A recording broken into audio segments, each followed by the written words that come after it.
Hello everyone, how's you all? Hope all of you are good enough and having great day. I welcome you all to Deepak Verma Mathematics classes. तो चलिए start करते हैं आज का अपना lecture. So today's lecture is based on rectangular hyperbola. आज का lecture start करने से पहले एक बार देख लेते हैं कि प्रीवियस सेशन में हमने क्या किया था सो दैट की कनेक्टिविटी बनी रहे. ठीक है, देखिए इधर ये कुछ एग्जाम्पल्स हम लोगों ने किए थे, काफी अच्छे एग्जाम्पल्स किए थे लास्ट लेक्चर में हमने. आई होप कि आप लोगों ने देखा है, नहीं देखा तो एक बार जल्दी से गो थ्रू कर लो यार हमारा प्रीवियस लेक्चर, और उसके बाद आज का लेक्चर कंटिन्यू आप करोगे. ठीक है, तो लास्ट लेक्चर में हमने यस टेंजेंट्स एंड नॉर्मल्स के बारे में पढ़ा था. तीनों फॉर्म में हमने point form, slope form, parametric form में टेंजेंट की इक्वेशन एंड नॉर्मल की इक्वेशन के बारे में पढ़ा, राइट. तो चलिए आज का लेक्चर कंटिन्यू करते हैं. And today's lecture is based on rectangular hyperbola. ठीक है, अच्छा रेक्टेंगुलर हाइपरबोला इसके बारे में हम पहले भी बता चुके है ना, किसी वन ऑफ द लेक्चर में बताया होगा, देख लेना कौन से लेक्चर में बताया है ना, बट बता चुके हैं, मुझे याद है. होता क्या है, ये जो एसिम्पटोट्स है, एसिम्पटोट्स विल बी म्यूचुअली परपेंडिकुलर, यानी एसिम्पटोट्स के बीच का जो एंगल है वो 90 डिग्री होता है. नॉर्मल अगर हाइपरबोला है, अगर एसिम्पटोट्स के बीच का एंगल 90 डिग्री हो गया, ठीक है, लेट्स सपोज दिस इज 90 मतलब 2 थीटा. एक बार फिर से बता देता हूँ, मान लो कि ये थीटा है और ये भी थीटा है. सो 2 theta this is 90 degree. So theta कितना आ जाएगा, 45 डिग्री. समझ में आ रहा है. अब अगर ये नॉर्मल हाइपरबोला होता तो एसिम्पटोट की इक्वेशन क्या होती, y equals to b by a into x, right. यहाँ पे स्लोप कितना हो गया, b ओवर ए. स्लोप कितना होगा, यहाँ पे एंगल थीटा डिग्री है तो tan थीटा. इतना समझ में आ गया, that is b by a. Got it. But theta कितना है, 45 है. So tan 45 degree is b by a. tan 45 कितना होता है, 1 होता है ना. तो यहां से a इक्वल्स टू बी आ गया, बोलो आ गया ना. तो that is y a equals to b. अब कुछ बच्चे बोलेंगे इसेंट्रिसिटी √2 कैसे. अब हमें पता है जो हाइपरबोला के लिए इसेंट्रिसिटी का फॉर्मूला क्या है, 1 plus b square over a square. अब रेक्टेंगुलर हाइपरबोला के लिए अभी हमने बताया कि a इक्वल्स टू बी होता है, तो यहाँ पर b की जगह a रख लो, यू विल गेट 1 प्लस 1. तो यहाँ से इसेंट्रिसिटी आ गई √2. Got it. Is it clear? I hope समझ में आ गया. तो इसेंट्रिसिटी आ गई √2. ठीक, तो क्या क्या बातें ध्यान में रख सकते हैं रेक्टेंगुलर हाइपरबोला के लिए. पहला, a equals to b, eccentricity √2. Conjugate hyperbola will also be rectangular hyperbola and asymptotes will be perpendicular to each other, right. समझ में आ गया. और जो इक्वेशन बन गई हमारे पास भाई, जो हाइपरबोला, जो नॉर्मल हाइपरबोला है हमारे पास, that is x square over a square minus y square over b square equals to 1. ये इक्वेशन है ना. अब यहाँ पर b की जगह a रख दो, you will get x square minus y square equals to a square. Got it. I hope कि समझ में आ गया है. और अगर हम बात करें इस वाले रेक्टेंगुलर हाइपरबोला के फोकस की, भाई दो फोकस है, S1 और S2, राइट. फोकस होता क्या है, AE0. अगर नॉर्मल हाइपरबोला है तो AE0. ठीक है. इसेंट्रिसिटी अब क्या है रेक्टेंगुलर हाइपरबोला के केस में, √2. सो फोकस हो गए प्लस माइनस √2a, 0. आई होप समझ में आ गया. यहां तक किसी को कोई दिक्कत नहीं होनी चाहिए. आगे चलें. अब ऐसा है, मान लो कि अगर हमने एक्सिस को, ये जो रेक्टेंगुलर हाइपरबोला इसकी एक्सिस को, मतलब एक्स एक्सिस को और वाई एक्सिस को रोटेट कर दिया, पूरे सिस्टम को ही रोटेट कर दिया बाय 45 डिग्री क्लॉकवाइज, तो क्या होगा. अगर हमने पूरे सिस्टम को 45 डिग्री क्लॉकवाइज रोटेट कर दिया, if axes are rotated through an angle 45 degree clockwise, then, अच्छा रोटेशन ऑफ एक्सिस का कॉन्सेप्ट पता होगा, है ना. So remember this. हम x को तो रिप्लेस कर देते हैं x into cos theta minus y sine theta से. और y को रिप्लेस कर देते हैं x into sine theta plus y into cos theta से। ठीक है, ये तरीका है, ये याद रखने का तरीका है। समझ में आ रहा है? तो यहां पर जो हमारे पास इक्वेशन है x square minus y square equal to a square, यहां पर x को तो रिप्लेस कर दो कैपिटल X कॉस, अब हम क्लॉकवाइज रोटेट कर रहे हैं तो angle will be negative, so cos of minus 45 degree minus y, यहाँ पर y को रिप्लेस कर देंगे, सॉरी y को नहीं, अभी तो x को ही रिप्लेस कर रहे हैं, माइनस y, यहां से देखो माइनस y साइन थीटा, तो साइन माइनस 45 डिग्री। ठीक है, स्क्वायर अपनी जगह। अब y को कैसे रिप्लेस करोगे, x साइन थीटा, मतलब x sine minus 45 degree, then plus y cos theta plus y cos minus 45 degree and square अपनी जगह। ठीक है, अब साइन 45 cos 45 ये तो हमें पता ही है 1/√2 होता है, तो ये कितना आ जाएगा आपका x minus y whole square divided by 2 plus, हाँ दिस इज माइनस, यहाँ पर माइनस है, इसको सही कर लो भाई, ये कोई, ये यहाँ पर माइनस आएगा है ना, और यहाँ प्लस आएगा, यहाँ प्लस आएगा, तो माइनस आप कॉमन लेते भी हो, अगर आप माइनस कॉमन लेते भी हो क्योंकि यहाँ पर स्क्वायर है वो बाहर तो जाएगा नहीं, तो यहाँ पर माइनस रहना चाहिए, so this should be minus. सही है, ये बात समझ में आ गई। तो ये इतना हो जाएगा minus x minus y whole square by 2। Is it clear? I hope कि यहां तक समझ में आ गया। तो अब आगे देखो, यहां पर आप क्या करोगे, a plus b whole square लगा लो, यहाँ पे a minus b whole square लगा लो। ठीक है, अच्छा ये प्लस का साइन हटा दो, जो बच्चे पीडीएफ डाउनलोड कर रहे हैं यहाँ पर करेक्शन है, करेक्शन करो। ठीक है, तो ये प्लस का साइन हटा दो यहाँ पर, तो जब आप ये एक्सपेंड करोगे, देखो हाफ तो आपने बाहर कॉमन ले लिया ना, so you will get x square plus y square plus 2xy। सही है, यहाँ पे माइनस है, so you will get minus x square minus y square plus 2xy, इतना हो जाएगा।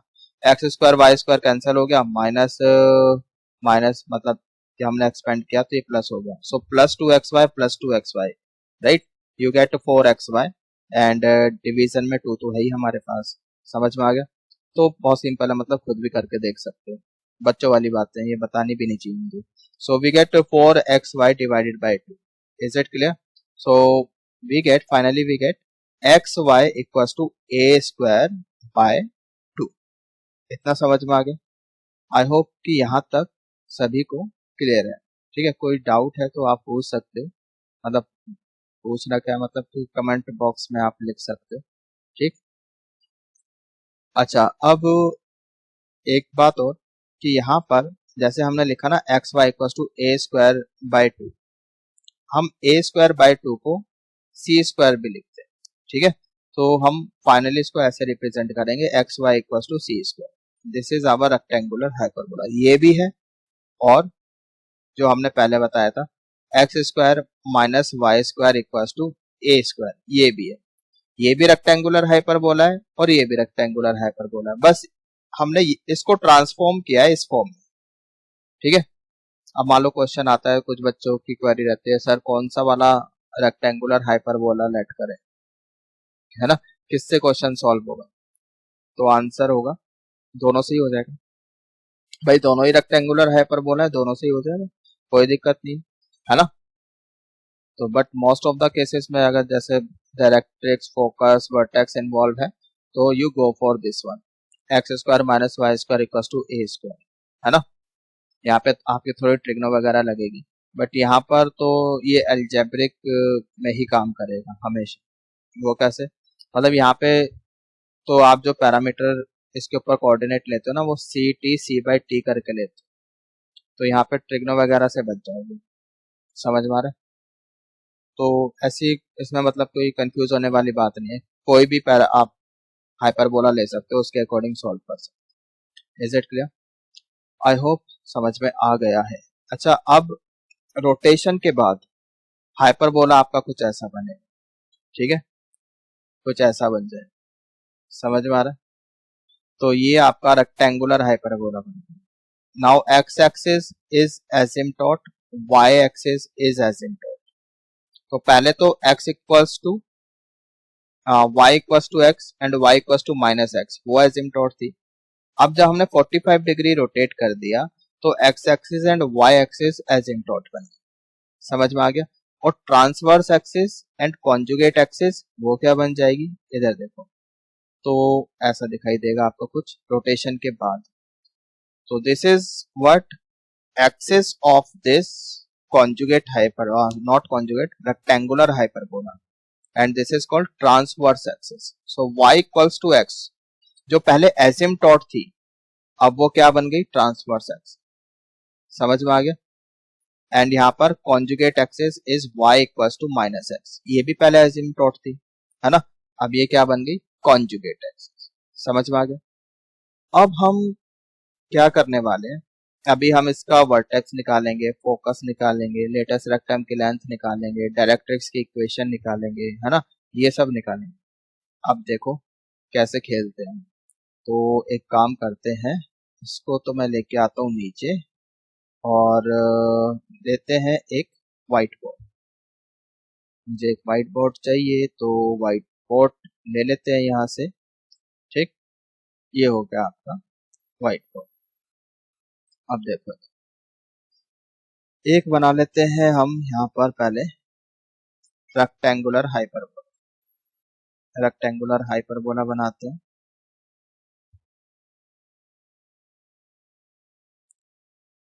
ठीक, और एक मिनट बस, थोड़ा सा टाइम लगेगा।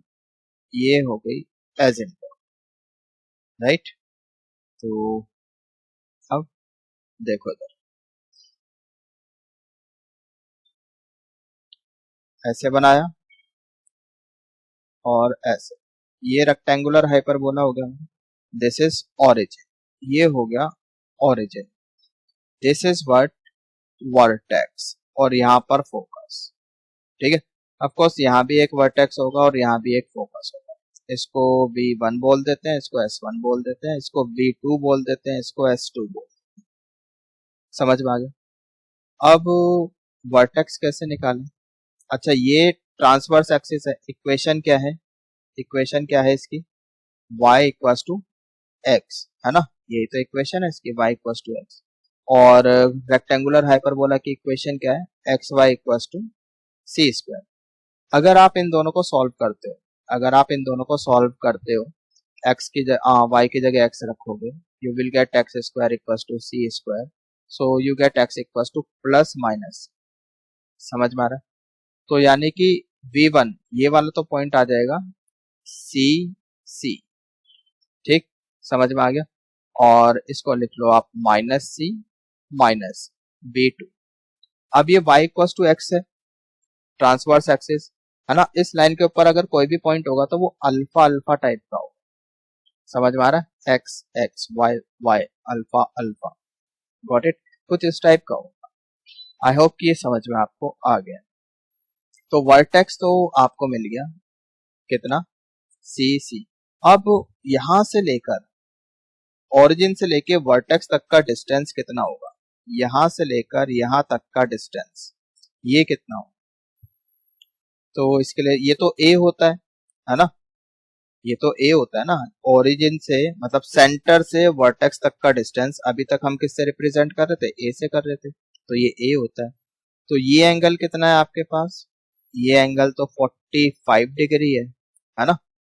तो यहाँ पर आप देखो, अगर मैं ऐसे परपेंडिकुलर ड्रॉप करता हूँ, ठीक है, तो यहाँ पे बेस कितना हो जाएगा, base will be a cos 45 और परपेंडिकुलर कितना हो जाएगा, ए साइन 45, है ना। अगर मैं मतलब ऑलरेडी हम वर्टेक्स निकाल चुके हैं, पर दूसरा तरीका बता रहा हूँ कि और कैसे ये वर्टेक्स आ गए। एक तो क्या करा हमने इस y इक्वल्स टू एक्स, क्योंकि हमें पता है जो वर्टेक्स है वो क्या होता है, एक्सिस एंड कॉनिक सेक्शन का पॉइंट ऑफ इंटरसेक्शन होता है, इसलिए इन दोनों को सॉल्व करके वर्टेक्स आता है ना। यहाँ तो हमने डेफिनेशन यूज कर ली। दूसरा तरीका इसका ये है कि let suppose this is O v1, इसको मैं बोल देता हूँ ए, ठीक है। अगर इस वाले ट्राइंगल में देखें तो ओ ए कितना हो जाएगा, O a will be a cos 45, that is a by root 2, yes और नो, राइट। और a we one, A V1, समझ में आ रहा है, ये wide distance, this is A sin 45, A sin 45 degree, ये कितना हो गया A by root, got it. अब इसको हम C की टर्म में लिखना चाहते हैं। अब A C की टर्म में अगर बात करें तो A किसके बराबर है, A और C में रिलेशन क्या है, A और C में रिलेशन क्या है, तो A इज जैसे लिखा ना C square equals to A square by 2, ये होता है ना। तो यहाँ से A कितना आ जाएगा √2C, ये इतना आ जाएगा, तो उठा के यहाँ पे A की जगह रख दो √2C, so you will gate C, और ये भी आ जाएगा आपके पास C, A की जगह रख दिया √2C। सो यहाँ से भी आप देख सकते हो कि वर्टेक्स क्या आ गया CC, है ना। तो ऐसे भी निकाल सकते हो और ऐसे भी निकाल सकते हो, समझ में आ रहा है, मतलब ये लेफ्ट साइड में जो सॉल्व किया ये भी सही है, और राइट साइड में जो सॉल्व किया ये भी सही है, आपकी मर्जी जैसे निकाल, समझ में आ गया। तो सेंटर से वर्टेक्स तक का डिस्टेंस अगर हम C की टर्म में लिखना चाहे वो हो गया √2C, ये बात समझ में आ गई। अब इधर देखो, सेंटर से फोकस तक का डिस्टेंस ये कितना होता है AE, कितना होता है। अब अगर मान लो मैंने यहाँ से परपेंडिकुलर ड्रॉप किया, इसको मैंने B बोल दिया, अब इस वाले ट्राइंगल में OB कितना हो जाएगा OB। अब मैं अगर S1 के कोऑर्डिनेट लिखूं तो कैसे लिखे जाएंगे, S1 के coordinate AE cos 45 degree, right, simple है, एंड AE sin 45 डिग्री, ऐसे लिखे जाएंगे, यहाँ तक कोई दिक्कत नहीं। अब रेक्टेंगुलर हाइपरबोला है, उसमें तो E√2 होता है ना, सो A इंटू √2, और cos 45 भी आपका 1/√2, so A into √2 sin 45 is 1/√2, right. So √2 आपका कैंसिल हो गया, S1 बच गया A। अगर C की टर्म में लिखना चाहे, A है हमारे पास √2C, राइट, √2C, तो फोकस आ गया ये आपका √2C, S1 कितना आ गया √2C, √2C, got it.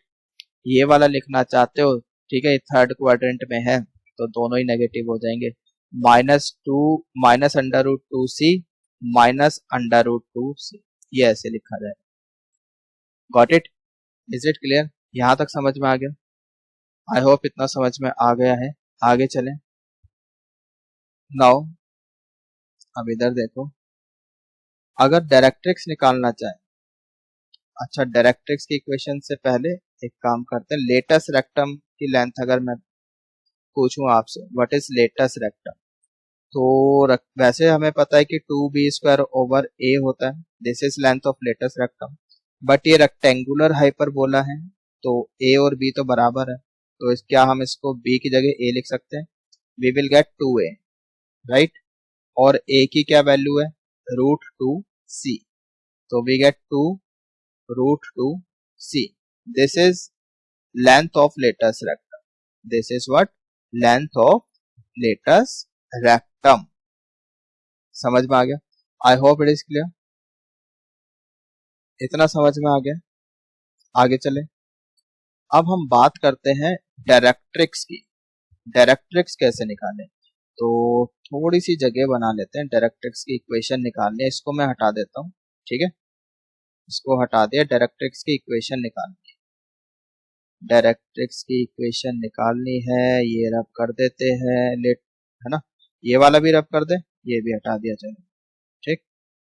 Now look here, तो डायरेक्ट्रिक्स जो है वो इधर ऐसे लाई करेगी, राइट, एक मिनट सही से बना लेते हैं, ये डायरेक्ट्रिक्स हो गई, ठीक, एक डायरेक्ट्रिक्स यहाँ भी लाई करेगी ऑफ कोर्स, एक ऐसे भी लाई करेगी, ये दोनों डायरेक्ट्रिक्स, ठीक, ये दोनों क्या है डायरेक्ट्रिक्स है, लिख देता हूं मैं, this is what directrix, got it, ये आपकी डायरेक्ट्रिक्स।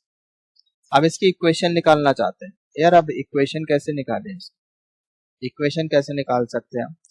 डायरेक्ट्रिक्स की इक्वेशन निकालनी है तो अब मुझे ये बताओ कि डायरेक्ट्रिक्स के लिए सेंटर से डायरेक्ट्रिक्स तक का डिस्टेंस कितना होता है ना। यहां से चलो मैं इस पॉइंट को बोलता हूं n, this point is what n। तो ओ एन यहां से लेके यहां तक का डिस्टेंस कितना हो जाएगा? ये डिस्टेंस कितना हो जाएगा? ओ एन, सेंटर से डायरेक्ट्रिक्स तक का perpendicular distance. This is a by a, yes और नो, है ना। तो ये तो ए बाय ई हो गया, और ये एंगल इसको चलो हम पी बोल देते हैं, और ये एंगल है 45 डिग्री। अब आपने अगर स्ट्रेट लाइन पढ़ी है, स्ट्रेट लाइन में आपने पढ़ा होगा ना, normal form of a straight line, उसकी इक्वेशन यूज करके we can write equation of directrix, that is x cos 45 degree plus y sin 45 degree equals to p, right? So cos 45 is 1 by root 2, so x by root 2, y by root 2, और p is a by e, और e कितना है वो भी root 2, right? So root 2 तो हट गया, we get x plus y, और a की वैल्यू रख दो c की टर्म में, root 2 c. So this is what equation of directrix, right? तो ये डायरेक्ट्रिक्स की इक्वेशन आ गई, एक ये आ गई, और इस वाले की इक्वेशन क्या हो जाएगी? x plus y equals to minus root 2c, इसकी ये हो जाएगी। Got it? समझ में आ गया? तो इस तरह से आप खेल सकते हैं, x y equals to c वाले फॉर्म के लिए इस तरह से आप ट्रांसफॉर्मेशन कर सकते हैं, right? Is it clear? I hope समझ में आ गया है। तो चलिए अब वापस चलते हैं और आ जाते हैं अपने वापस पीडीएफ ले लेते हैं। हाँ जी, आई होप ये सब समझ में आ गया है, तो आगे चलते हैं। चलो अब हम बात करते हैं parametric equation of rectangular hyperbola. ठीक, पैरामेट्रिक इक्वेशन। तो पैरामेट्रिक इक्वेशन कैसे लिख सकते हैं? ठीक, ये आपके पास रेक्टेंगुलर हाइपरबोला है, x y equal to c square. ठीक, अगर हम इसके ऊपर कोई पॉइंट्स लेना तो वो ऐसे लेंगे, c t c by t, c t c over t, ऐसे लेते हैं। ठीक है, समझ में आ रहा है? यही वाले क्यों लिए, और क्यों नहीं ले सकते? ले सकते हैं, आपकी मर्जी, बट यूनिवर्सली ऐसे ही लेते हैं। ठीक है, मतलब ये तो मैं पहले भी बता चुका हूँ, पैरामेट्रिक कोऑर्डिनेट वो आपकी मर्जी है, जैसे मर्जी लो, बस ये इक्वेशन सेटिस्फाई होनी चाहिए। आप कोई भी एक्स की वैल्यू रखो पैरामीटर की फॉर्म में, उसके क्रॉसपोंडिंग वाई आना चाहिए। ठीक है, वाई आ गया तो वो पैरामेट्रिक कोऑर्डिनेट्स बन जाएंगे, है ना। लेकिन हमने अपनी लाइफ को इजी बनाना है ना, हमें ज्यादा दुख नहीं चाहिए, अपने आप को दुख मत दो। ऐसा नहीं है कि आप पॉइंट से ऐसे ले लो कि वो, ठीक है, इक्वेशन वगैरह ऐसे बन जाए, इरेशनल्स वगैरह, रूट वूट क्यूब रूट वगैरह में, है ना। समझ रहे हो? फीलिंग को समझो, है ना। तो अंडर रूट वगैरह में जब आप सॉल्व करो कुछ ऐसा चला जाए तो फायदा क्या उस चीज का? तो ऐसे लोगे तो लाइफ इजी हो जाएगी। ठीक है, समझ में आ रहा है? तो c t c by t, ऐसा नहीं कि हमने ऐसे ले ली, सभी ऐसे लेते तो हमने भी ले ली। ठीक, c t c by t, got it? अब देखो इधर एक चीज यहाँ पे आप नोट कर सकते हो, यहाँ पर मान लो हमने, ठीक है, तो अब ऐसा है, इधर देखो, जैसे रेक्टेंगल जो नॉर्मल हमारा हाइपरबोला है, x square over a square minus y square over b square equals to 1। ठीक है, और ये जो हाइपरबोला है रेक्टेंगुलर हाइपरबोला, अब रेक्टेंगुलर हाइपरबोला हाइपरबोला का एक स्पेशल केस ही है ना, वहीं से तो आया है। तो अब वहां पे जो हमने प्रॉपर्टी पढ़ी थी वो प्रॉपर्टी यहाँ भी होल्ड करेगी। तो हमने एक प्रॉपर्टी पढ़ी थी कि हाइपरबोला पे हमने एक टेंजेंट खींची, ठीक है, तो एसिम्पटोट्स का इंटरसेप्टेड पोर्शन, एसिम्पटोट्स के साथ वो जो टेंजेंट ट्रायंगल बनाएगी, उस ट्रायंगल का जो एरिया होगा वो कांस्टेंट, ठीक है। तो यहाँ पे आप देख सकते हैं ये होगा, ये जो एरिया है this area will be constant. And one more thing कि उसका जो टेंजेंट का मिड पॉइंट होगा दैट विल बी दी, जो इंटरसेप्टेड, ये जैसे इंटरसेप्टेड पोर्शन है इसका जो मिड पॉइंट होगा that will be the point of contact itself, जिस पॉइंट पर हम टेंजेंट खींच रहे हैं। समझ में आ रहा है? तो ये एक प्रॉपर्टी है। प्रॉपर्टी क्या है कि हमने टेंजेंट खींची है हाइपरबोला के ऊपर, उसने एसिम्पटोट को लेट सपोज 2 पॉइंट पे कट किया ए और बी के बीच, तो ये ए बी इंटरसेप्टेड पोर्शन हो गया। तो इंटरसेप्टेड पोर्शन का जो मिड पॉइंट होगा that will always the point itself. Point itself का मतलब क्या है, जिस पॉइंट पे हमने टेंजेंट खींची है वही वाला पॉइंट आएगा। दूसरा, जो ये टेंजेंट एसिम्पटोट के साथ ट्राइंगल बनाएगी वो ट्राइंगल का एरिया हमेशा कांस्टेंट आता है। ठीक है, अब टेंजेंट आप चेंज करते जाओ, ठीक है, खिसकाते जाओ, बट ये ट्राइंगल चेंज हो सकता है लेकिन एरिया चेंज नहीं होगा। समझ में आ रहा है? आई होप इट इज क्लियर। मतलब आप टेंजेंट ऐसे बना लो तो ऐसे बन जाएगा, ये ट्राइंगल बन जाएगा, लेकिन एरिया चेंज नहीं होगा, एरिया उतना ही रहेगा। Is it clear? I hope समझ में आ गया है। अब हम बात करते हैं पैरामेट्रिक पॉइंट की। तो पैरामेट्रिक पॉइंट होते हैं c t c by t, मतलब इस तरह से हम पॉइंट ले सकते हैं c t c by t. अब हमारे पास हाइपरबोला है x y equal to c square, है ना, तो रख के देख लो c t c by t से इसको सेटिस्फाई कर रहा है। ठीक है, तो ये यूनिवर्सली एक्सेप्टेड पैरामेट्रिक पॉइंट है रेक्टेंगुलर हाइपरबोला के लिए। ऐसा नहीं कि हम ले रहे हैं, सभी लेते हैं। अब हम बात करते हैं ए बी कोड की। अब ये ए बी कोड कौन सी है, देखो जरा इधर, ये हाइपरबोला है हमारे पास, है ना, ये हाइपरबोला है।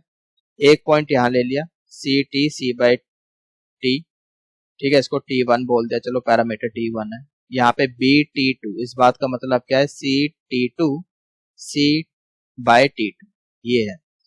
तो अब कोड की इक्वेशन लिखना कौन सी बहुत बड़ी बात है, ये तो एक लाइन है, 2 पॉइंट हमें पता है, 2 point form of a line use करो, लिख लो, लिख सकते हो बहुत इजीली, है ना।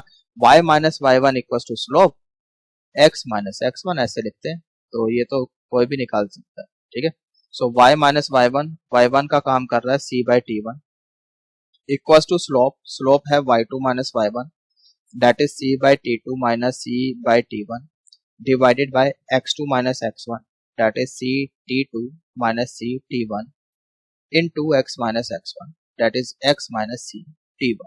इतना समझ में आता है। So finally we get y minus c by t1, ठीक, और यहाँ से आपको मिलने वाला है c तो कॉमन आके कैंसिल ही होगा, so minus 1 over t1 into t2 x minus c t, सही है। तो अब ये क्या है, this is what slope, this is slope of the कोड ए बी। समझ में आ गया? I hope it is clear. चलो अब हम बात करते हैं इक्वेशन ऑफ टेंजेंट की। तो टेंजेंट की इक्वेशन क्या होगी? ठीक है, बहुत सिंपल है, कुछ नहीं करना आपको, ट्रांसफॉर्मेशन ऑलरेडी आपको बता रखी है, that will work for the whole conic. ठीक है, तो जनरल कॉन्सेप्ट है t इक्वल टू 0, टी क्या है, यहाँ पे ट्रांसफॉर्मेशन करके जो इक्वेशन आती है, तो इक्वेशन क्या है हमारे पास, x y equal to c square. अब ट्रांसफॉर्मेशन कैसे करनी है, यहाँ पर एक्स वाई को रिप्लेस करना है x y one plus y x one divided by 2, right, पता है ऐसे ही करते हैं। So we get x y one plus y x one divided by 2 equal to c square, right, समझ में आ रहा है। तो यहाँ से सी स्क्वायर को नीचे लेके आओ, 2 को ऊपर ले जाओ, इतना हो गया। अब सी स्क्वायर किसके बराबर है, एक्स वाई के बराबर है। अब ये जो पॉइंट है एक्स वन वाई वन, ये तो कर्व के ऊपर लाई करता है, राइट, तो सी स्क्वायर की जगह हम एक्स वन वाई वन भी लिख सकते हैं, है ना, यस और नो भाई, ये एक्स वन वाई वन मैं यहाँ भी तो डाल सकता हूँ कर्व में, तो सी स्क्वायर की जगह एक्स वन वाई वन भी लिख सकते हैं, राइट। तो यहाँ से y1 कैंसिल, यहाँ से x1 cancel, we are left with x over x1 plus y over y1 equals to 2। This is equation of tangent of rectangular hyperbola x y equals to c square. Got it? देखो रटने वाली कोई बात है ही नहीं यहाँ पे, हमें पता है कि ट्रांसफॉर्मेशन कैसे करना है। कोई भी कॉनिक दिया जाए, कोई भी कॉनिक कर्व दे दो, हम टेंजेंट की इक्वेशन लिख सकते हैं पॉइंट फॉर्म में। तो ये हमने पॉइंट फॉर्म में टेंजेंट की इक्वेशन लिख दी। ठीक है, किसी भी अगर मैं आपसे पूछूं सर्कल के लिए बताओ टेंजेंट की इक्वेशन, इलिप्स, पैराबोला, हाइपरबोला, यार नहीं है याद, बट हम लिख सकते हैं, है ना। टी इक्वल टू 0 तो हम लिख ही सकते हैं। ट्रांसफॉर्मेशन कैसे करनी है वो हमें पता है, हम क्यों याद रखें, फालतू में क्यों प्रेशर दें इतना, इतने सारी चीजें वैसे ही याद करने को, है ना। छोटे से दिमाग में इतना कुछ क्यों फालतू में ठूस ठूस के बारे में। तो कुछ चीजें ऐसी है ना, जो प्रोसीजर वाइज, प्रोसीजर भी कहाँ लग रहा है, तो शॉर्टकट है टेंजेंट लिखने में, ट्रांसफॉर्मेशन, है ना। तो मुझे तो ये बहुत सही लगता है। ठीक है, चलिए अब नेक्स्ट, अब मान लो पैरामेट्रिक फॉर्म में लिखना चाहते हैं, कोई बड़ी बात नहीं, हमें पता है कि पैरामेट्रिक कोऑर्डिनेट कैसे लेते हैं, इस x y equal to c square में c t c by t करके लेते हैं। तो अभी जो हमने टेंजेंट की इक्वेशन हमें बनाई, उसमें x1 की जगह रख दो सी टी, y1 की जगह रख दो c by t, right. So you get x by t, t y, ये टी ऊपर जाएगा, T Y equal to 2c। समझ में आ गया। सो ये हमारी पैरामेट्रिक फॉर्म में इक्वेशन बन गई टेंजेंट की। अब यहाँ पर अगर स्लोप की बात करें, इस टेंजेंट का स्लोप क्या होगा, ठीक है, तो वो मुझे लगता है सभी को पता है, y equal to m x plus c form में कन्वर्ट करके बता दो। तो यहाँ से जो स्लोप आएगा टेंजेंट का, that will be -1/t², which is always negative, है ना। भाई 1/t² वो तो पॉजिटिव है, साथ में माइनस लगा हुआ है, इसका मतलब जो टेंजेंट का यहाँ पर स्लोप आ रहा है वो हमेशा ही नेगेटिव। अब टेंजेंट का स्लोप नेगेटिव है, इस बात का मतलब ये हुआ कि नॉर्मल का स्लोप हमेशा पॉजिटिव होगा। समझ में आ रहा है। तो नॉर्मल का जो स्लोप है वो हमेशा पॉजिटिव, नॉर्मल का स्लोप क्या है, t²। Got it, I hope it is clear. Now look, at this concept, equation of chord bisected at a point, equation of chord bisected at a point, ये chord है A B join कर रही है, ये हमारा mid point है। तो ये भी एक जनरल कॉन्सेप्ट है, equation of a chord bisected at a point, right. T equals to S1, बस चाहे हमारे पास सर्कल हो, एलिप्स हो, पैराबोला, हाइपरबोला, कुछ भी हो, टी इक्वल्स टू S1, बस इतना ही तो याद रखना है।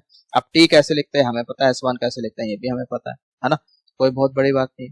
तो टी यहाँ पर एक्स वाई है, यहाँ से आ जाएगा तो x y one plus y x one divided by 2, ठीक है। सी स्क्वायर लेफ्ट साइड में जाएगा, सो -c², तो ऐसे हमारा टी बन जाएगा। S1 का क्या मतलब है, ये कर्व है, इसमें पॉइंट डाल दो, x1 y1 -c², राइट। सो c² कैंसिल हो गया, समझ में आ रहा है।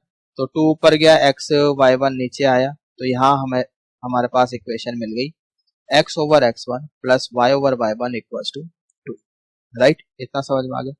अब कुछ बच्चे बोलेंगे ये तो टेंजेंट वाली इक्वेशन है, जो अभी हमने टेंजेंट की इक्वेशन शो करी यहाँ पर, you can see point form में, है ना। ये देखो ये वाली इक्वेशन, और अभी जो हमने equation of chord bisected at a point निकाला, वो वाली इक्वेशन, दोनों सेम है, कुछ डिफरेंस नहीं है, इक्वेशन में कुछ डिफरेंस नहीं है। लेकिन यहाँ पर जो पॉइंट है x1 y1, कॉर्ड के केस में तो वो यहाँ पर है पॉइंट, लेकिन जब हम टेंजेंट की इक्वेशन लिख रहे हैं तो जो पॉइंट है वो कर्व के ऊपर है ना, ये डिफरेंस है। टेंजेंट के केस में जो पॉइंट है वो कर्व के ऊपर है, हाइपरबोला के ऊपर है, यहाँ पर ये कॉर्ड का मिड पॉइंट है, कर्व के ऊपर नहीं है। समझ में आ गया। This is the only difference between these two equations, right. I hope it is clear. अब हम बात करते हैं इक्वेशन ऑफ नॉर्मल की।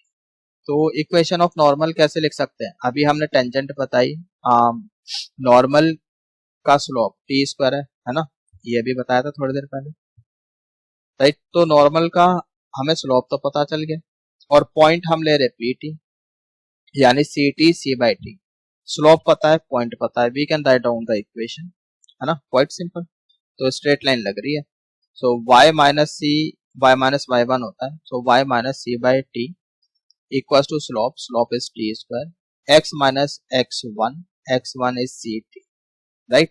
सो वी गेट, इसको थोड़ा सा देख लो ट्रांसफॉर्मेशन करके इधर उधर ना, दाएं बाएं करके देख लो। So you will get t y minus c, है ना, तो कुछ नहीं किया, एलसीएम लिया यहाँ पे टी वाई माइनस सी, राइट। और ये टी ऊपर जाएगा, तो टी क्यूब हो जाएगा एक्स माइनस सी टी। इसी फॉर्म में रहने तो चाहे, बाकी आपकी मर्जी, y equal to m x plus c form में लिखना चाहते हो उसमें लिखना, है ना।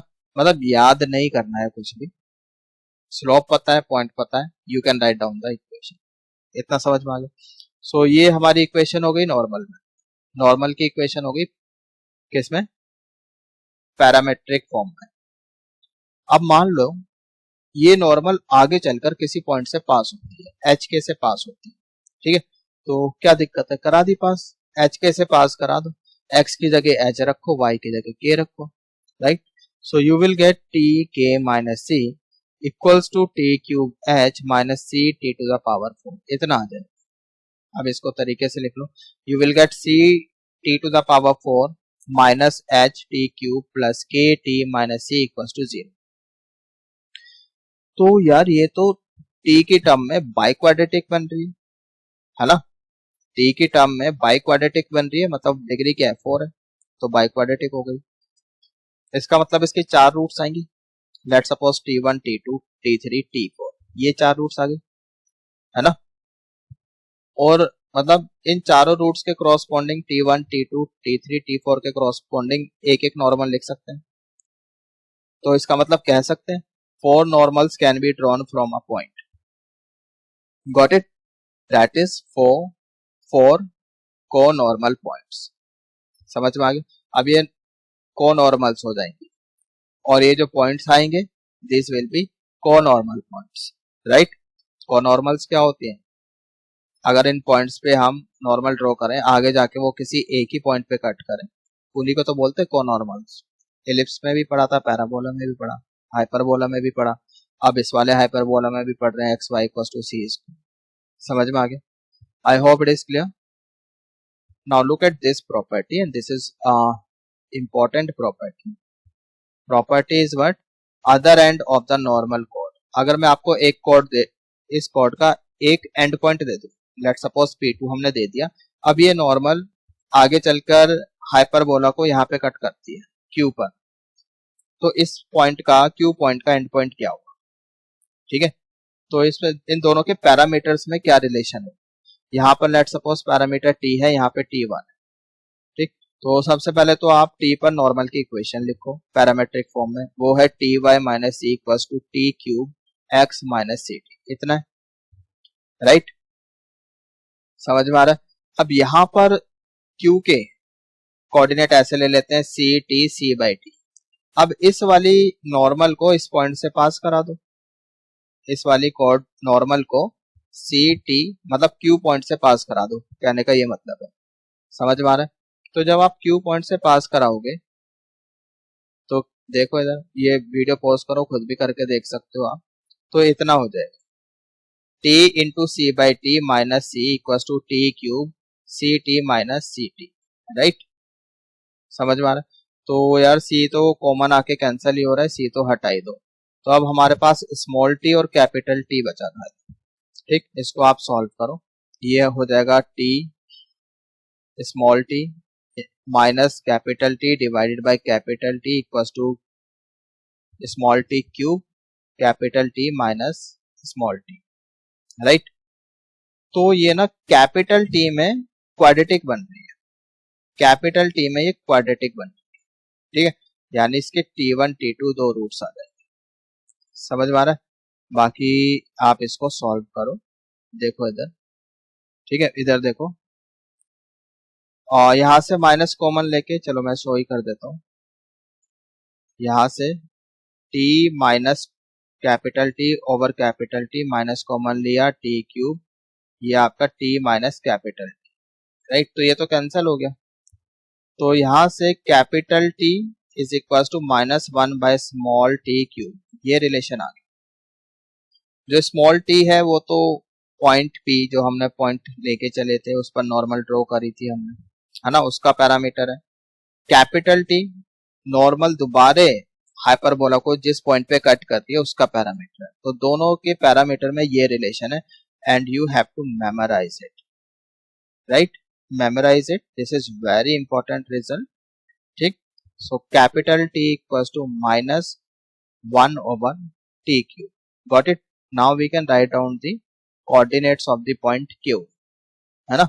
वो क्या है, c t c by t होता है ना, तो सी टी, टी की जगह ये रख दोगे, so minus c over t cube, c by t होता है, राइट। तो टी की जगह ये रख रहे हो, you will get minus c t cube. ये हो गए अदर एंड ऑफ नॉर्मल कोड। Is it clear? I hope समझ में आ गया है। ठीक, अब हम बात करते हैं, कुछ क्वेश्चन करते हैं, बात तो अब बहुत हो गई, अब करते हैं कुछ क्वेश्चंस। ठीक है, देखो। So first question is, let p is any point on a rectangular hyperbola, then pt s1p cp s2p are in gp where c is center। ठीक है, s1 क्या फोकस है, s2 क्या फोकस है, c सेंटर। तो rectangular hyperbola, मान लो x square minus y square equal to a square. ठीक है, मतलब ऐसा है, देखो बना लेते हैं rectangular hyperbola. This is asymptote, this is asymptote, ये रेक्टेंगुलर हाइपरबोला हो गया, right. y equals to x and y equals to minus x, ये एसिम्टोट हो गया। तो ये इक्वेशन हो गई x square minus y square equals to a square. अब इसके ऊपर कोई पॉइंट ले लो p, ये ऐसे ले लिया, a secant theta a tan theta, ऐसे ही लिया जाएगा क्योंकि ये रेक्टेंगुलर हाइपरबोला है, a और b तो बराबर होते हैं। नॉर्मली क्या होता है, a secant theta b tan theta, got it. अब यहाँ पर S1 है, यहाँ पर S2 है, तो S1P ये डिस्टेंस, S2P ये वाला distance, CP centre, this is C centre, तो यहां से इसका डिस्टेंस, ठीक है। और PT, T क्या है यहाँ पर, PT, P पे कोई टेंजेंट खींच रहे होंगे, ठीक है, मतलब इससे हमें T की रिक्वायरमेंट भी नहीं है। ठीक है, मतलब ये बोला है कि यहाँ पर क्या है, PT S1P CP S2P ये सब क्या है आपके GP में है। ठीक है, PT मतलब आप तो ऐसे समझ लो, इस P पर हमने कोई टेंजेंट खींची, आगे जाके उसने यहाँ पर कट किया, इसको T बोलते हैं। ठीक है, ये सब किसमें, GP में। तो देखते हैं, हाँ जी, तो S1P सब डिस्टेंस निकाल लो, S1P निकालो, S2P निकालो, निकाल सकते हैं, कोई बहुत बड़ी बात नहीं है। S1P ये डिस्टेंस कितना हो जाएगा, A E सीकेंट, हमें पता है A into E x coordinate of P होता है ना, E second theta minus one, इतना आ जाएगा। एक बार आपको याद दिलाना पड़ता है, भूल जाते हो, है ना। ये होता है आपका A into x coordinate of P minus A, right, इतना ही होता है ना। तो E, right, E x coordinate of P और इतना, तो यहाँ पे एक्स कोऑर्डिनेट ऑफ P कितना हो जाएगा, A सीकेंट थीटा, तो we get A E secant theta और माइनस A, तो A हमने यहाँ पे कॉमन ले लिया, तो इतना आ गया E secant theta minus one, got it. I hope it is clear. अगर आप जो प्रीवियस लेक्चर है वो साथ के साथ रिवाइज कर दो ना, तो मुझे रिवाइज कराने की जरूरत ना पड़े, बस इतना पता होना चाहिए, फोकल डिस्टेंस ही होता है। तो S1P इतना आ गया, E secant theta minus one, S2P कितना आ जाएगा, A E secant theta plus one, दोनों को मल्टीप्लाई करके देख लो, so you will get A square, यहाँ तो कुछ ऐसा है A minus b A plus b, so you will get E square secant square theta minus one, इतना आ जाएगा, राइट। सो यहाँ पर अब E कितना, रेक्टेंगुलर हाइपरबोला है, दैट इज रूट टू का स्क्वायर आ गया 2, है ना, तो ये हो जाएगा 2 secant square theta minus one, got it, is it clear. इसको ब्रेक कर लिया, secant square theta minus one, 2 secant square theta ना, उसको दो बार लिख लिया, समझ में आ रहा। अब ये secant square theta minus one, ये किसके बराबर, ये तो टेन स्क्वायर थीटा होता है, राइट। सो टेन स्क्वायर थीटा, तो इतना हो गया A secant square theta plus ये भी A स्क्वायर होगा, यहाँ भी A स्क्वायर करो, ठीक, जो बच्चे पीडीएफ डाउनलोड कर रहे हैं करेक्शन कर रहे हैं, this is a square secant square theta plus A square ten square theta. अब जो हमने हाइपरबोला के ऊपर पॉइंट लेट किया हुआ है ए सीकेंड थीटा ए टेन थीटा, उसका सेंटर से डिस्टेंस निकालो, वो इतना ही आएगा। समझ में आ रहा है? तो इस बात का मतलब क्या है कि ये जीपी में है, right. I hope it is clear, समझ में आ गया है। आगे चलें, नेक्स्ट क्वेश्चन देखते हैं क्या है। सो नेक्स्ट क्वेश्चन इज, देखो इधर ये hyper rectangular hyperbola x y equals to c square और एक सर्कल है, ये रेक्टेंगुलर हाइपरबोला और सर्कल 4 पॉइंट पे कट करते हैं ए बी सी डी पर, ठीक है। Then we you have to prove that pi t i की जो वैल्यू है वो 1 से लेके 4 तक जाती है कि ये 1 के बराबर है। क्या मतलब है इस बात का? T1 into T2 into T3 into T4 ये 1 है, ये प्रूव करना है, ठीक। तो लेट सपोज जो सर्कल है वो लेट कर लेते हैं, मतलब जनरल इक्वेशन लेट कर लो सर्कल की, x square plus y square plus 2gx plus 2fy plus constant लेना है। सी यहाँ पे यूज किया हुआ ना, इसलिए यहाँ पे सी नहीं लिखा तो डी लिख लिया। समझ में आ रहा है? यहाँ पे वैसे जनरली सी लिखते हैं, लेकिन अब की बार हम रेक्टेंगुलर हाइपरबोला में सी यूज कर रहे हैं तो वहां पे डी कर दी। कांस्टेंट है, कुछ भी ले लें, क्या फर्क पड़ रहा है, ठीक है। समझ में आ रहा है?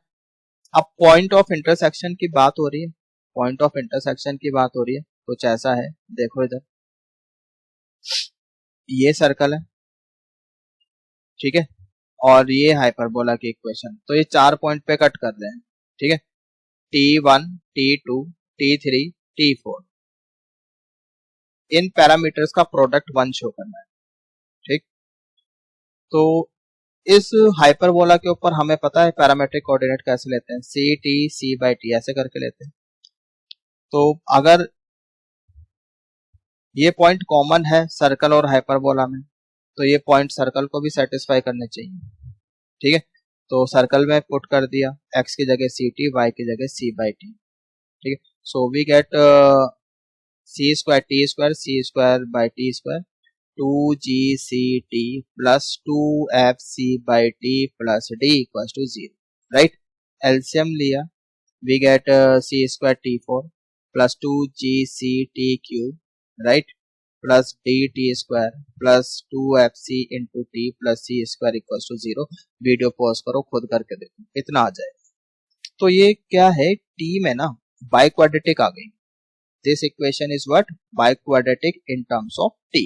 इस बात का मतलब है कि 4 रूट्स हो जाएंगी, टी की 4 वैल्यू आएगी। लेट सपोज वो 4 रूट्स क्या हो गई, T1 T2 T3 T, ये 4 रूट्स आ गई। अब आप प्रोडक्ट ऑफ रूट की बात करो, T1 this is what, sum of roots taking all at a time, right. ये तो लास्ट में कांस्टेंट होगा आपका यहाँ पे, है ना, this by coefficient of t to the power 4, right. C square by c square हो जाएगा, that is 1, right. Is it clear? I hope यहाँ पे जैसे आप करते हो ना, sum of root taking 1 at a time, sum of root taking 2 at a time, sum of root taking 3 at a time. अब ये बाई क्वाड्रेटिक है तो लास्ट में ये जो sum of roots taking 4 at a time है, ये last बिल्कुल, और साइन कन्वेंशंस क्या रहते हैं, नेगेटिव पॉजिटिव नेगेटिव पॉजिटिव, इसलिए लास्ट का पॉजिटिव साइन के साथ c square divided by coefficient of T4, तो ये 1 आ गया, हेंस प्रूफ, बस हो गया प्रूफ। समझ में आ रहा है? आई होप इट इज क्लियर। आगे चलें क्या? चलिए, अच्छा आज हमारा ये चैप्टर खत्म हो जाएगा, ठीक है। नेक्स्ट देखो, if a circle passes through the point A B C, 3 point से पास हो रहा है, ठीक है, जिसके पैरामीटर्स हैं T1 T2 T3, राइट।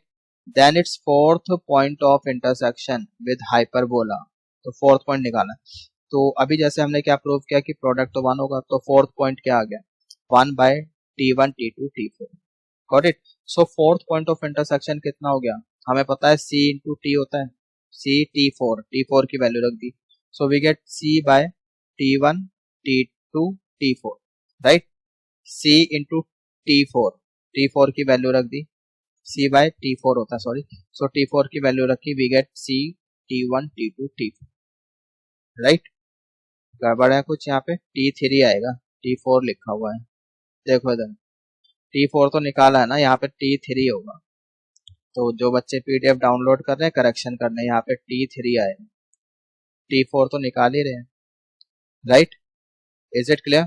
आई होप समझ में आ गया है। आगे चलते हैं। तो next we have now find the equation of circle in second part में सर्कल की इक्वेशन निकालनी।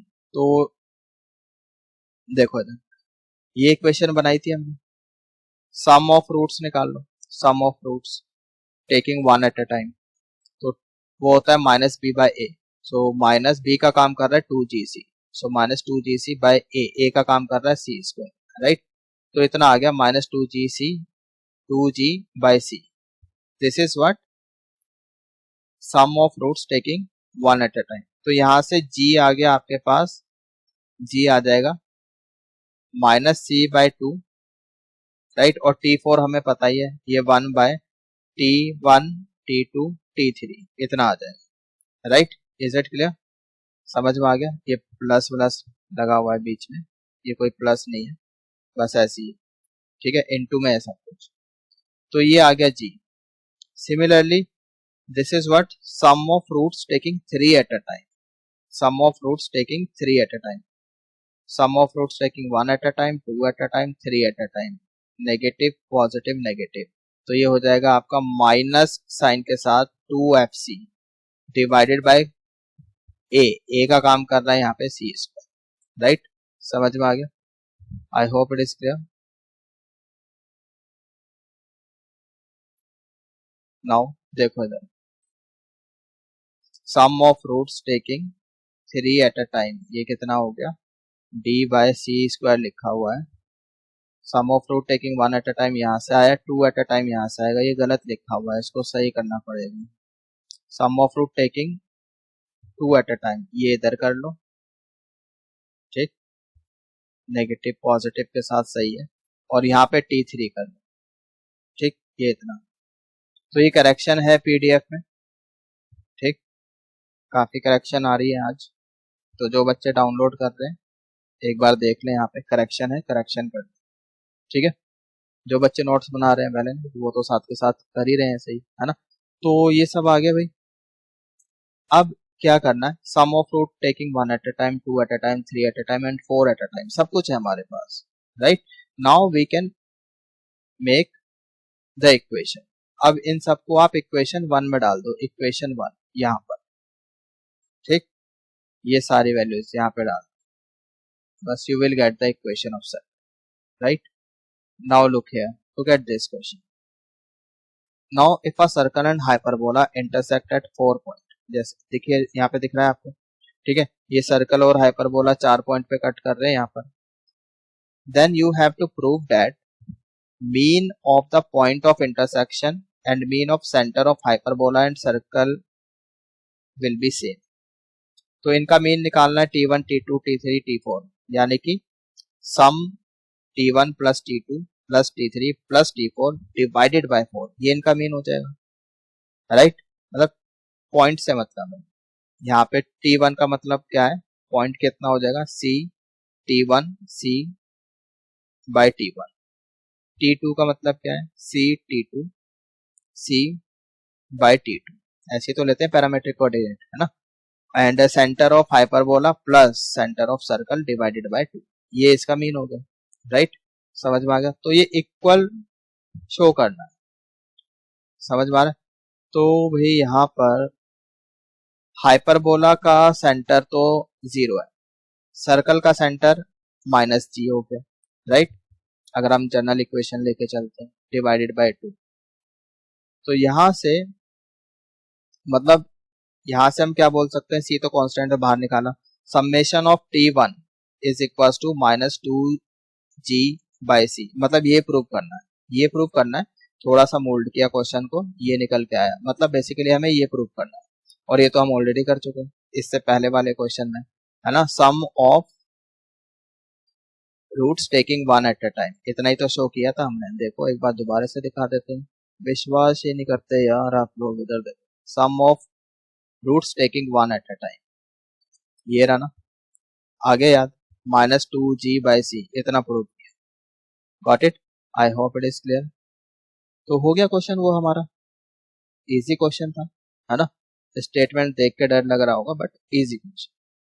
ओके, अब कुछ पॉइंट्स हैं, 2-3 पॉइंट्स हैं, इनको नोट कर लो, ठीक है?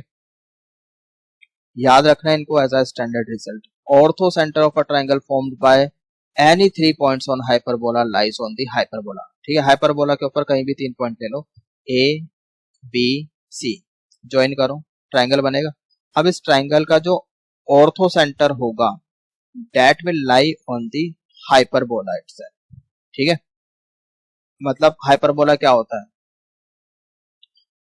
एल्टीट्यूड्स का पॉइंट ऑफ इंटरसेक्शन, राइट? समझ में आ रहा है? तो इस पॉइंट पर यहाँ पे एल्टीट्यूड खींचोगे, BC पर यहाँ पे एल्टीट्यूड, इनका पॉइंट ऑफ इंटरसेक्शन जो होगा वो हाइपरबोला के ऊपर ही लाई करेगा। समझ में आ गया? तो remember it as a standard result. Second important point, ठीक है, ये भी एक जनरल कॉन्सेप्ट ही है, हमने इलिप्स में भी पढ़ा, पैराबोला में भी पढ़ा, हाइपरबोला में भी, अब इधर भी। लोकस ऑफ फीट और perpendicular drawn from focus of hyperbola upon any tangent is auxiliary circle, ये पता ही है हमें, है ना? और उनका जो प्रोडक्ट होगा that will be equal to b square, right? जो लेंथ होगी वो कितनी होगी? बी स्क्वायर होगी।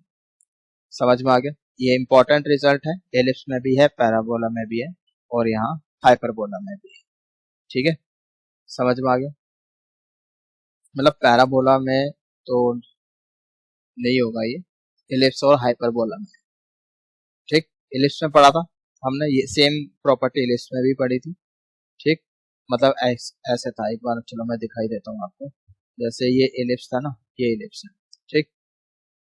एक बार जल्दी से दिखा देते हैं। ये मान लो मेजर एक्सिस माइनर एक्सिस होगी। अब एक फोकस यहाँ है, एक फोकस यहाँ। अब मान लो कि हम सेंटर यहाँ, मतलब टेंजेंट मैंने यहाँ ले ली, ये टेंजेंट ले ली, ठीक?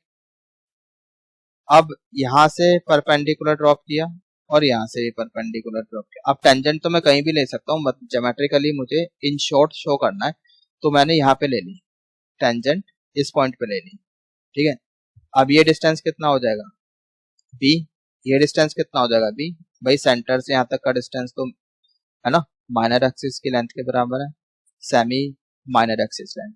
इनका प्रोडक्ट कर लो, ये लेंथ ऑफ परपेंडिकुलर्स है ना, इनका प्रोडक्ट कितना आ गया? बी स्क्वायर आ गया। समझ में आ रहा है? और ये जो पॉइंट है ना, ये जो पॉइंट लेट से P एंड Q, ये ऑक्सिलरी सर्कल पे लाई करते हैं, right? Locus of feet of perpendicular drawn from focus of hyperbola upon any tangent lies on auxiliary circle. अब मैं यहाँ से जो सर्कल बनाऊंगा ना, ऑक्सिलरी सर्कल, ये पॉइंट उसके मतलब ऑक्सिलरी सर्कल पे लाई करेगा। Is it clear? Locus of feet of perpendicular drawn from focus, मतलब ये S1 है, S2 है, अपॉन एनी टेंजेंट, मतलब टेंजेंट कैसे भी ले सकता हूँ, ये तो सिर्फ आप लोगों को शो करने के लिए मैंने इस पॉइंट पे टेंजेंट ली, ठीक है? तो टेंजेंट का और इस परपेंडिकुलर का जो पॉइंट ऑफ इंटरसेक्शन है वो हमेशा ऑक्सिलरी सर्कल पे लाई करता है। पैराबोला के केस में ये टेंजेंट एट वर्टेक्स होती है, ये हम पहले भी बता चुके हैं, है ना? नाउ नेक्स्ट पॉइंट, ये लास्ट पॉइंट है और हमारा ये चैप्टर भी फिनिश होता है इसी के साथ, ठीक है? तो next point is product of the perpendiculars from any point on the hyperbola. ये वाला hyperbola x square over a square minus y square over b square equals to 1 to its asymptotes is a square b square over a square plus b square. Remember this, memorise it as a standard result, ठीक है? क्या बोला जा रहा है इसमें? Hyperbola के ऊपर कोई भी पॉइंट ले लो, ठीक है? देखो इधर समझाता हूँ आपको, ठीक है? एक हाइपरबोला बनाते हैं, देखो इधर क्या मतलब है इस बात का, देखो, ठीक? एजिम्टोट भी बना लो, ये एजिम्टोट हो गई, एक ऐसे चली गई, एक ऐसे चली गई, ये एजिम्टोट, ठीक? अब एक हाइपरबोला, ये हाइपरबोला। अब हमने क्या करा, हाइपरबोला के ऊपर एक पॉइंट लें, ठीक। एजिम्पटोट एक ये y इक्वल्स टू एक्स और दूसरी ये है y equals to minus x. यहाँ से परपेंडिकुलर ड्रॉप किया एक, और एक इस वाली लाइन पे परपेंडिकुलर ड्रॉप किया। Product of perpendicular from any point on the hyperbola to its asymptote, ठीक है। ये लेट्स से P1 आ गया और ये लेंथ आ गई P2, तो इनका जो प्रोडक्ट है P1 into P2 that is equals to a square b square divided by a square plus b square. समझ में आ गया? I hope it is now clear. So guys आज हम इतना ही करेंगे, और आज मतलब इस लेक्चर के साथ, इस पॉइंट के साथ हमारा ये चैप्टर हाइपरबोला फिनिश होता है, ठीक है। तो पूरी कोशिश करिए कुछ छूट ना जाए। Everything has been covered and now it's your job to practise lots of questions and achieve the excellence in hyperbola, right. तो जितने पॉसिबल हो सकते हैं क्वेश्चन जी जान लगा दो, जितना भी आप में हिम्मत है ना, जितनी भी हिम्मत है सब लगा दो, अच्छे अच्छे क्वेश्चन ट्राई करो। Previous year advance, previous year mains, है ना, उसके क्वेश्चन अच्छे होते हैं, तो वो क्वेश्चंस आप ट्राई करो, ठीक है। अगर आप देखो प्रीवियस ईयर भी कर लेते हो ना, अब तक जितने भी हुए हैं एडवांस के मेंस के सारे कर लेते हो, दैट इज सफिशिएंट। इतना कर लो काफी है, आपका आराम से सिलेक्शन, ठीक। और तो मैंने बोला ही हुआ है, अगर आप मॉड्यूल किसी इंस्टीट्यूट में जा रहे हो तो मॉड्यूल कर रहे हो, एक ना एक बुक फॉलो आपको जरूर करनी चाहिए, है ना।